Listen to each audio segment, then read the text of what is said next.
নারী ও শিশুদের নিরাপত্তা রক্ষায় সর্বোচ্চ সজাগ ও নিপীড়নের বিরুদ্ধে সবাইকে সামাজিক ঐক্য গড়ে তোলার আহ্বান জানিয়েছেন প্রধান উপদেষ্টা ডক্টর মোহাম্মদ ইউনূস। উসমানী স্মৃতি মিলনায়তনে নারী দিবসের অনুষ্ঠানে প্রধান উপদেষ্টা বলেন, পতিত স্বৈরাচার দেশে নৈরাজ্য সৃষ্টি করতে প্রচুর অর্থ বিনিয়োগ করছে। আশিকুল আলম জানাচ্ছেন বিস্তারিত। বিসমিল্লাহির রহমানির রহিম।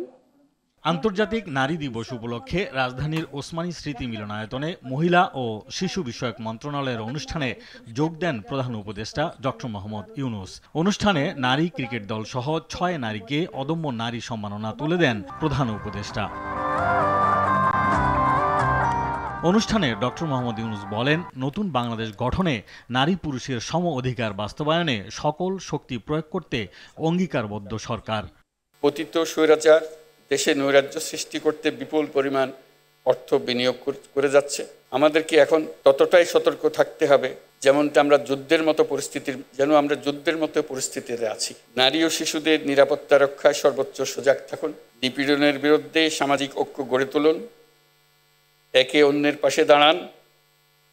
একটি সুন্দর শান্তিপূর্ণ সমাজ গড়তে সরকারকে সহযোগিতা করুন। সম্প্রতি নারীদের উপর হামলার ঘটনা নতুন বাংলাদেশ গঠনের সঙ্গে সম্পূর্ণ বিপরীত বলে মন্তব্য করেন প্রধান উপদেষ্টা।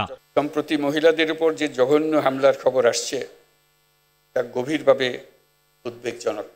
এটি নতুন বাংলাদেশের যে স্বপ্ন আমরা দেখছি তার সম্পূর্ণ বিপরীত। আমরা এই নতুন বাংলাদেশে নারী পুরুষ সকলের সমান অধিকার প্রতিষ্ঠা করতে অঙ্গীকারবদ্ধ। আমরা আমাদের সকল শক্তি প্রয়োগ করে এই অধিকার প্রতিষ্ঠা করব।